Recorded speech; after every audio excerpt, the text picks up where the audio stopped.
Vous écoutez Odile, le podcast, une production de la plateforme francophone des initiatives de lutte contre la désinformation. Un podcast animé par Guillaume Custer et Nali Pailleux. Odile, le podcast, c'est une série d'entretiens avec celles et ceux qui luttent contre la désinformation dans l'espace francophone. Bonjour à toutes, bonjour à tous et bienvenue dans ce nouvel épisode d'Odile le podcast. Odile, vous le savez maintenant, c'est la plateforme francophone des initiatives de lutte contre la désinformation. Elle accueille et met en valeur celles et ceux qui luttent contre les désordres de l'information dans les 88 pays de la francophonie. Tout au long de cette année, nous accueillons des invités de différentes régions du monde qui nous parlent de leur manière de lutter contre la désinfo. Et comme d'habitude, je suis en compagnie de Nelly. Bonjour Nelly. Bonjour Guillaume. Dans cet épisode, nous allons parler ludification de l'éducation aux médias. Qu'est-ce que c'est que la ludification ?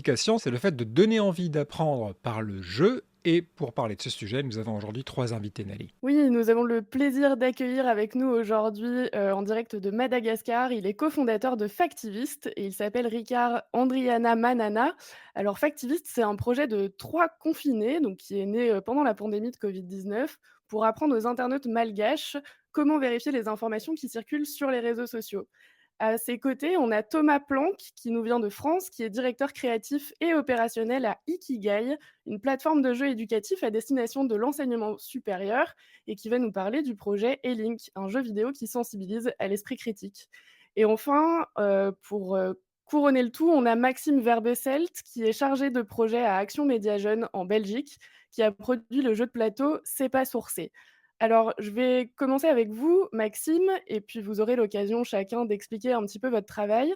Est-ce que vous pouvez nous expliquer ce que c'est pas sourcé et comment on y joue? Alors, C'est pas sourcé, donc c'est un jeu, de plateau, ou plutôt un jeu de cartes qui était, conçu ici, avec notre équipe d'animateurs et d'animatrices, et l'idée, c'est de proposer donc un jeu qui, avec le débriefing qui suit le jeu lui-même, dure, l'équivalent de 2 heures de cours, 1 heure 40 minutes, et en fait, on se met, on propose aux jeunes de se mettre dans la peau de journalistes, et il y a toute une série de mises en situation où ils doivent en fait enquêter sur un fait divers qui a eu lieu dans une école, et en fait, ils vont devoir faire des choix dans les sources qu'ils vont utiliser. Donc ils ont toute une liste de sources, et à différents moments du jeu, ils doivent, utiliser des jetons qui en fait représentent le temps, qui est pris pour, consulter une source, et donc ils vont devoir choisir telle source. Donc par exemple, on va pouvoir aller sur Twitter, ça va demander qu'1 jeton,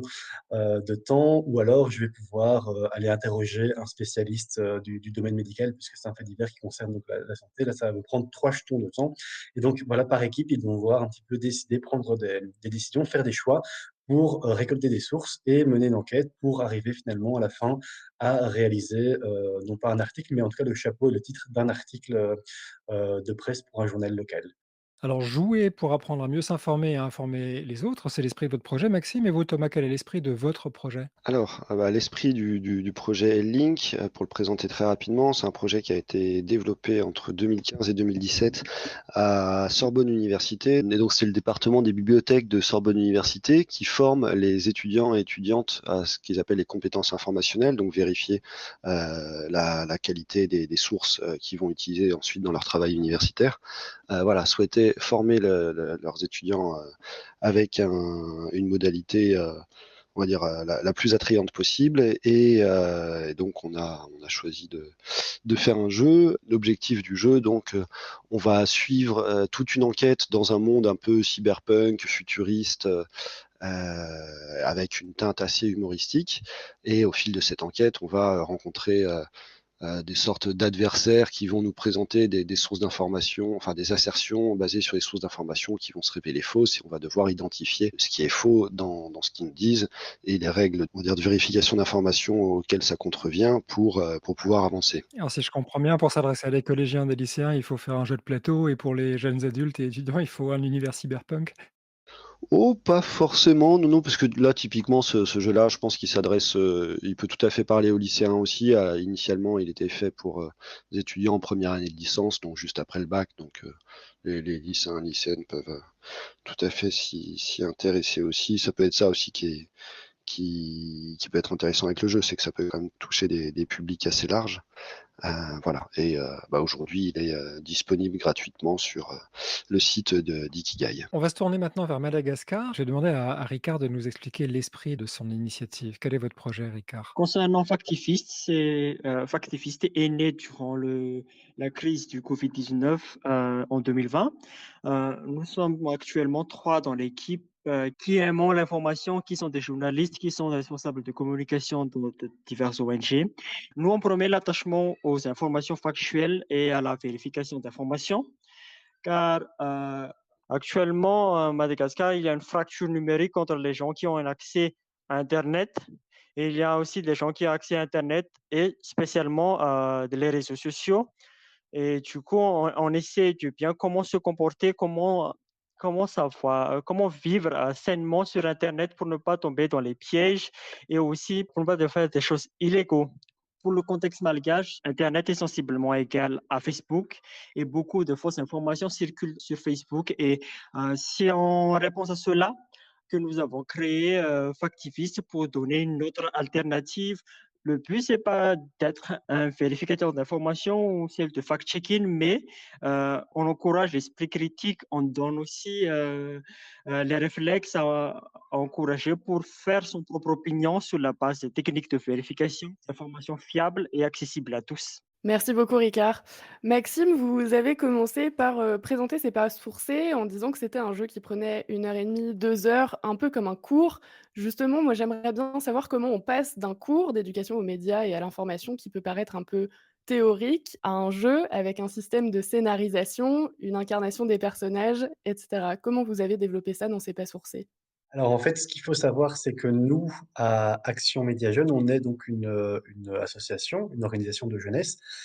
Et donc nous, on ne donne pas à proprement parler de cours, c'est-à-dire qu'on se présente comme animateur, animatrice, et on vient durant des cours pour proposer donc ces animations d'éducation aux médias qui sont très larges sur tous les domaines médiatiques, etc.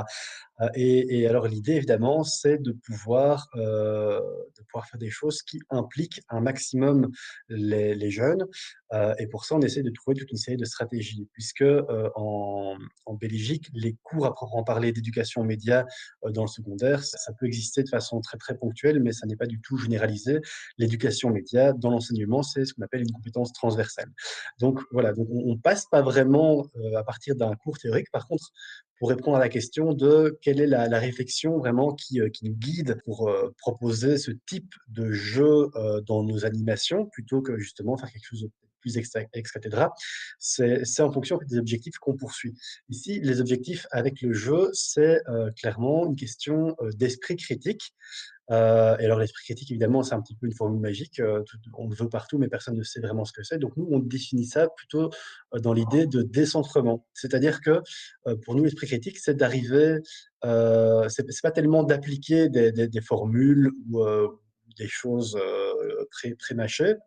Donc par exemple, typiquement, la vérification d'informations, c'est pas tant l'esprit critique, c'est quelque chose plus qui sont des compétences à appliquer.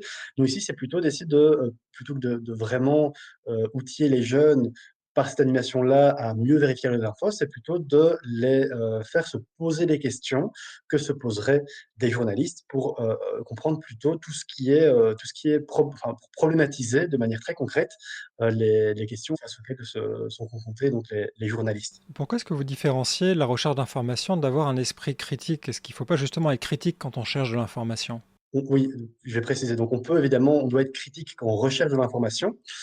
Mais pour nous, l'esprit critique, c'est vraiment plutôt de un petit peu décentrer le regard. Ça veut dire que plutôt que justement de se mettre à la place de eux-mêmes en tant que jeunes, comment est-ce qu'ils vont chercher de l'information, c'est de leur dire, ben voilà, puisqu'on est souvent à critiquer le travail des journalistes, on entend souvent des critiques par rapport au travail du journaliste, on va plutôt essayer vraiment de comprendre un petit peu, de se mettre à la place des journalistes pour voir un petit peu le type de questions qu'ils doivent se poser.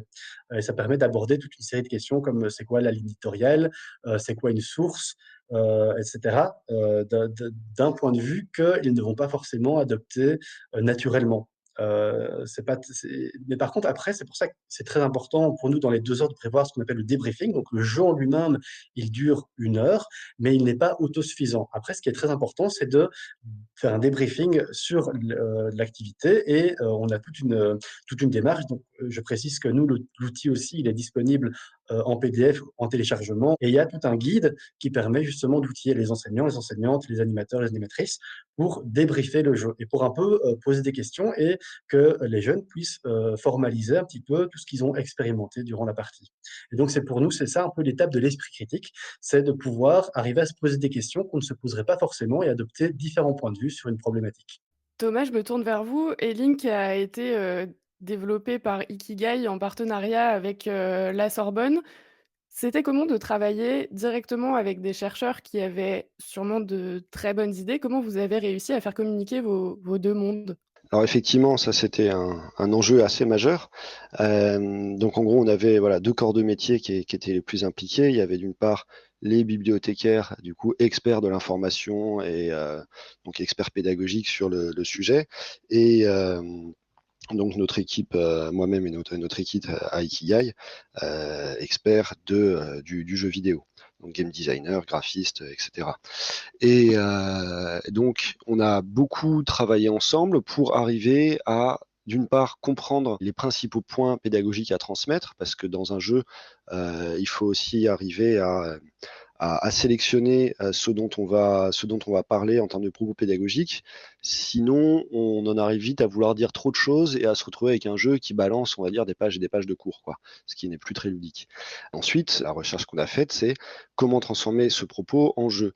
Et là, on s'est axé sur un paradigme qui est vachement important dans le game design, qui est faire en sorte que, en manipulant simplement les mécaniques de jeu, les joueurs-joueuses, du coup, accèdent aux propos pédagogiques, c'est-à-dire que le propos pédagogique ne soit pas apporté par des pages de cours, des textes qui sont accessibles après le jeu, comme si le jeu était un prétexte pour avoir du cours. C'est vraiment le jeu en lui-même qui, par sa manipulation, transmet les notions. Alors, Ricard, vous à Madagascar, vous faites beaucoup de vidéos et contrairement à Maxime et Thomas qui proposent des activités en groupe qui sont relativement supervisées, vous diffusez des vidéos dans le monde. Il y a sûrement aussi une différence de contexte de la population à laquelle vous vous adressez entre les populations européennes et puis la population à Madagascar. C'est quoi les plus grands défis quand vous rédigez vos vidéos, vous commencez un script?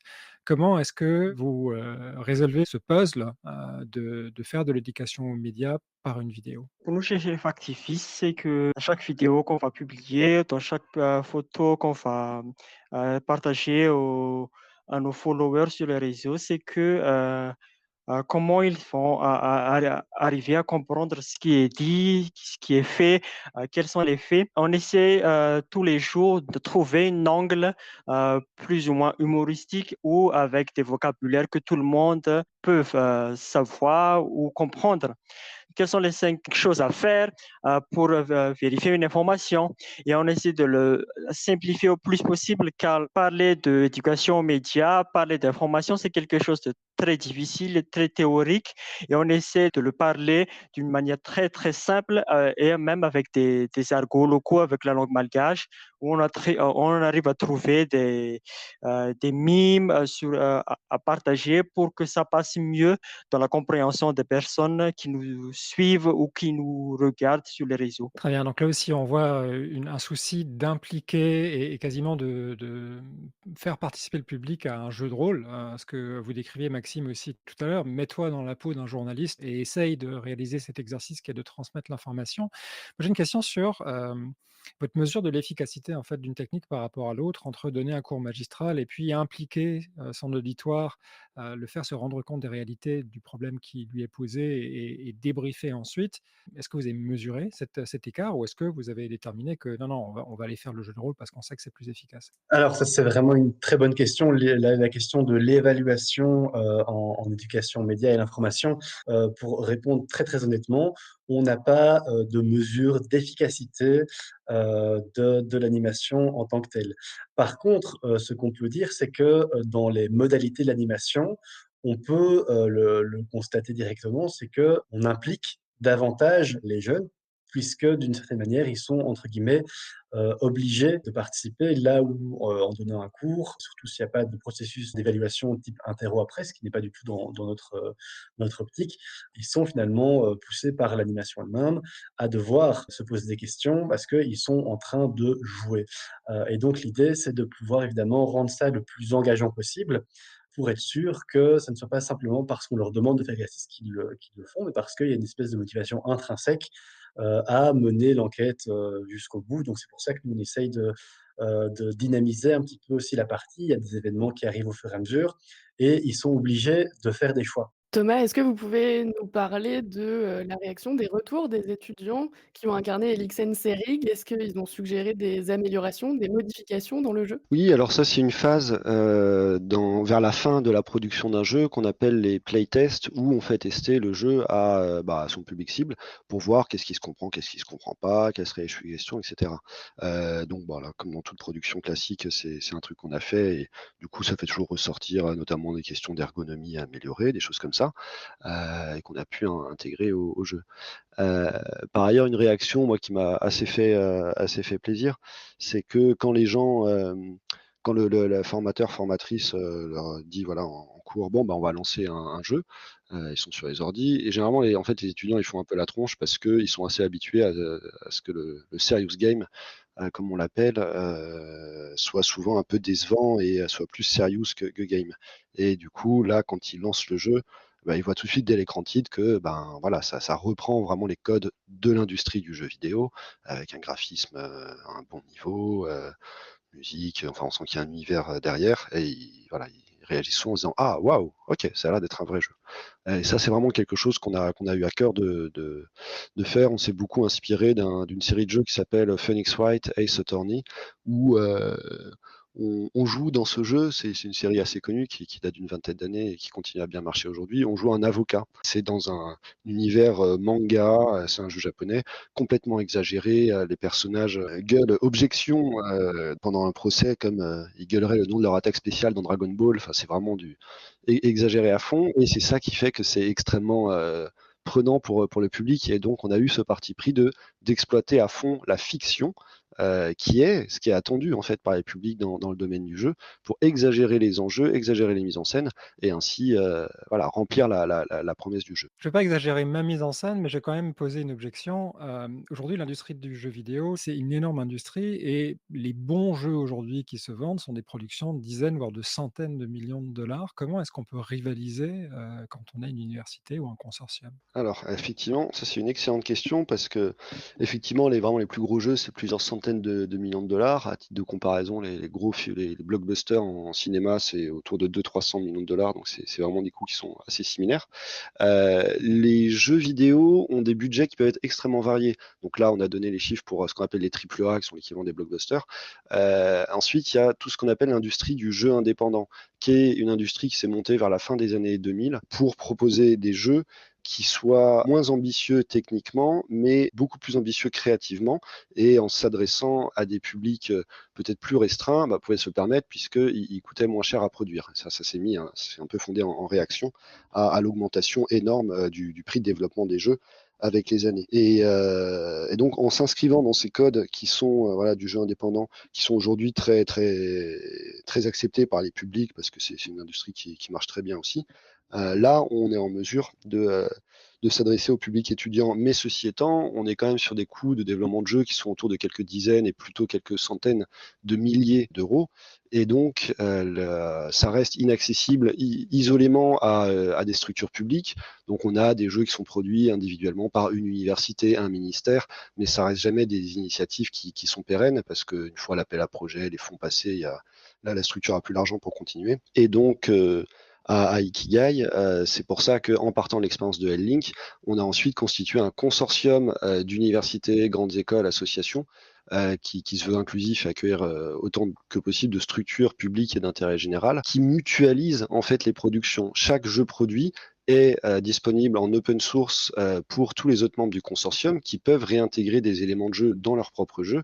Et c'est comme ça qu'on arrive à faire des économies d'échelle suffisamment importantes pour mettre du développement de qualité à des coûts accessibles à l'enseignement supérieur et au monde associatif et de la médiation. Ce qui veut dire que si d'autres initiatives de lutte contre la désinformation du monde francophone qui nous écoutent veulent collaborer à ces productions, elles peuvent le faire puisque le code est disponible. Exactement, donc n'hésitez pas à nous contacter, le mail c'est contact@ikigai.games. Nous l'objectif c'est de remplir une mission d'intérêt collectif et de service public, donc Eh ben, on retrouvera tout ça dans les notes d'épisode. Nadie, je crois que tu avais une question pour Ricard. Tout à fait. Je voulais rebondir sur ce que Ricard disait tout à l'heure par rapport au fait que Factivist utilise des mèmes dans l'éducation aux médias et à la formation, ce qui peut être un peu étonnant puisque les mèmes peuvent parfois être utilisés au contraire pour des campagnes de désinformation. Ricard, est-ce que vous pouvez nous expliquer la façon dont vous utilisez des mèmes pour faire de l'EMI? On essaie de contourner les désinformations à travers les mèmes ou à travers aussi les commentaires. Nous, on essaie d'abord de ne pas divulguer de noms ou les données personnelles, mais c'est pour faciliter la compréhension et avec des blagues aussi. Nous, dans la communauté malgache, on aime bien se charrier, discuter, faire des blagues et tout ça. C'est plus viral de partager des mèmes que de faire, par exemple, une texte avec des images ou des illustrations. C'est plus facile et c'est plus rapide aussi de faire des mèmes parce qu'on a besoin juste d'une application qui est téléchargeable sur Google Play ou Apple Store et c'est fini. C'est par nécessité et aussi on a essayé de faire une communication assez, on va dire, normale. On a vu que ça passe pas trop et donc, on a essayé d'ajouter un petit dose d'humour et aussi, ça fait aussi partie de l'ADN de Factivist. Oui, on voit qu'on reste dans le même registre, ce qui est amusant permet d'apprendre plus facilement. Merci Ricard. J'aimerais terminer ce podcast avec une référence à une étude récente anglaise de l'Université de Southampton qui met en doute les bénéfices de la ludification dans le cadre spécifique de la lutte contre la désinformation. Ce sont des chercheurs qui ont mis un groupe face à des jeux qui permettaient de reconnaître le vrai du faux et ensuite on demandait à ces mêmes sujets de reconnaître des vraies informations, de fausses informations et on voyait que les résultats n'étaient pas forcément très encourageants. Est-ce que vous avez eu écho de cette étude à proprement parler et puis que pensez-vous de ce genre d'approche, Maxime? Je n'ai pas du tout entendu parler de cette étude, bon, du coup, c'est un petit peu délicat de commenter les résultats, mais je dirais, en fait, ça me semble aussi, compliqué. Après, il faudrait voir la méthode, mais ça me semble compliqué de mettre sur un même pied toute la ludification. Parce que comme on l'a entendu un petit peu dans nos différentes interventions, il y a, jeu éducatif et jeu éducatif. C'est-à-dire que, on voit très souvent en fait dans la majeure partie des cas, des productions qui, sont faites par des gens qui n'ont finalement pas beaucoup de notions game design et qui vont faire une espèce de plateau de triade poursuite ou de quiz déguisé en disant: «Voilà, c'est un jeu». Et donc effectivement, ce genre de choses, ça doit fonctionner, je pense, pas super bien. Donc voilà, je crois que ce qui est important vraiment, c'est de pouvoir, définir les objectifs, précis qu'on suit quand on crée un jeu, que ce soit un jeu vidéo ou un jeu de plateau éducatif. Qu'est-ce qu'on cherche à faire apprendre? Quel est finalement l'aspect de la simulation du jeu qui va vraiment se faire poser des questions ou qui va vraiment apprendre des choses? Est-ce que c'est le jeu lui-même ou est-ce que c'est une espèce de petit encart, encadré, informatif qui apparaît de temps en temps durant le jeu? Et qui finalement n'est pas, ludique, n'est pas interactif.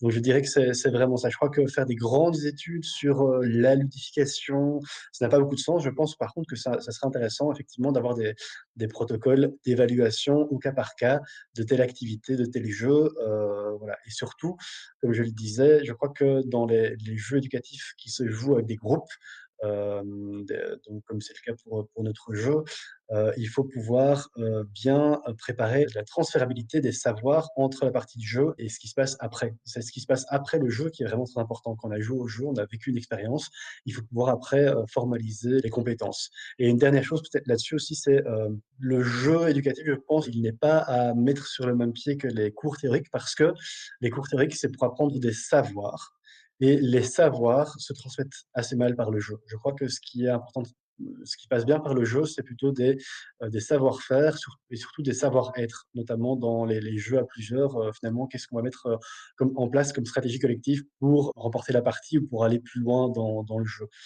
Et donc c'est pour ça qu'à mon avis, c'est pas le même genre de choses, qu'on va apprendre entre des cours théoriques et des jeux éducatifs. Alors évidemment, Maxime, on va pas vous tenir rigueur de ne pas avoir lu l'étude, mais vous pourrez la retrouver dans les notes d'épisode, comme nos auditeurs, de ce podcast. Il y a un aspect sur lequel là, on ne s'est pas trop étendu, c'est quand on parle de jeu forcément et vous venez de le mentionner Maxime, il y a une finalité, on peut gagner quelque chose. Il y a un vainqueur dans un jeu où il y a, un groupe de vainqueurs.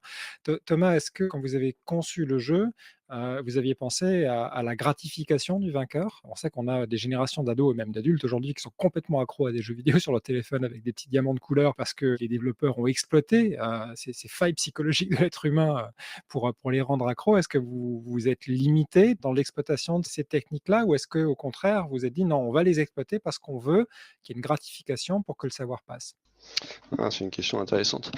Bon, déjà, je commencerai par dire que je rejoins tout à fait à peu près tout ce qu'a dit mon collègue Maxime précédemment, qui a une analyse voilà, très fine de ce dont il y a besoin pour faire du bon jeu dans le domaine de l'enseignement.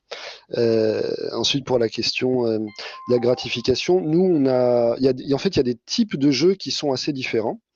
Et certains qui utilisent donc ces questions de gratification, d'économie de l'attention, et d'autres pas du tout. Et un jeu peut complètement proposer gratification très intéressante sans que ce soit le cas. Nous, c'est le choix qu'on a fait parce que typiquement, les jeux qui utilisent les techniques récentes utilisées depuis une douzaine d'années liées à l'économie de l'attention, c'est quand même des jeux qui ont pour but d'être joués sur une durée très longue, d'apporter relativement peu de nouveaux contenus et plus de recycler un petit peu toujours les mêmes recettes en y refaisant revenir les gens. Bon, ça nous semblait pas hyper intéressant et donc on a plutôt choisi des gratifications qui sont de l'ordre de une histoire intéressante, des nouveaux personnages à rencontrer, des surprises, des animations très drôles, très exagérées dans les personnages qui leur donnent du caractère, etc. Il y a aussi l'enjeu sur cette question de récompense, en particulier dans un contexte où les gens vont être obligés, entre guillemets, de jouer au jeu, là nous on était dans un contexte de formation, de faire aussi en sorte que de mettre les étudiants à égalité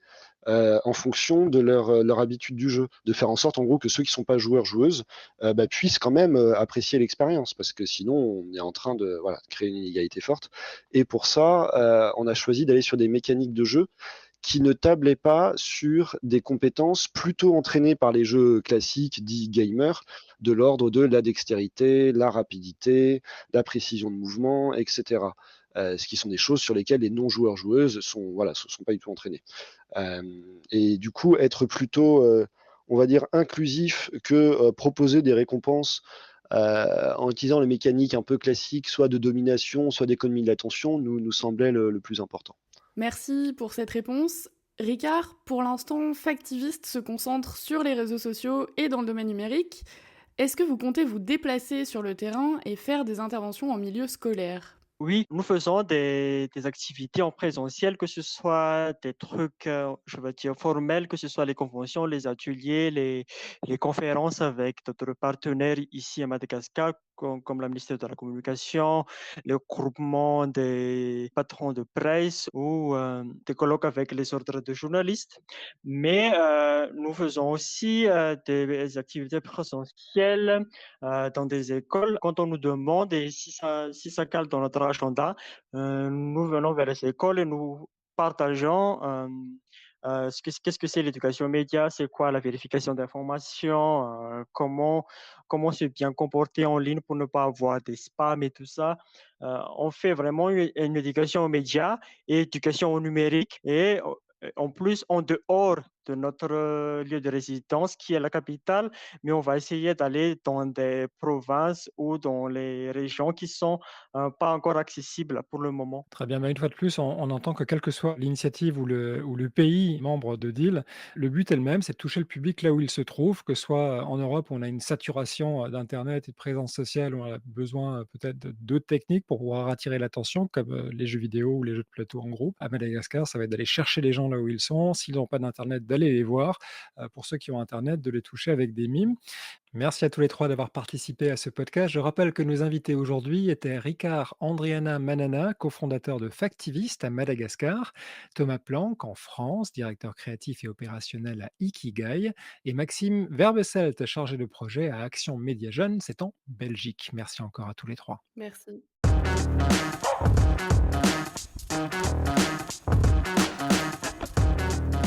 Merci de nous avoir suivis. Tous les épisodes sont disponibles dans votre lecteur de podcast favori. Odile le podcast est une collaboration entre l'Organisation internationale de la francophonie et Check First. Et le site de la plateforme francophone des initiatives de lutte contre la désinformation est à retrouver sur odile.org, odil.org et sur Twitter, Odile Plateforme.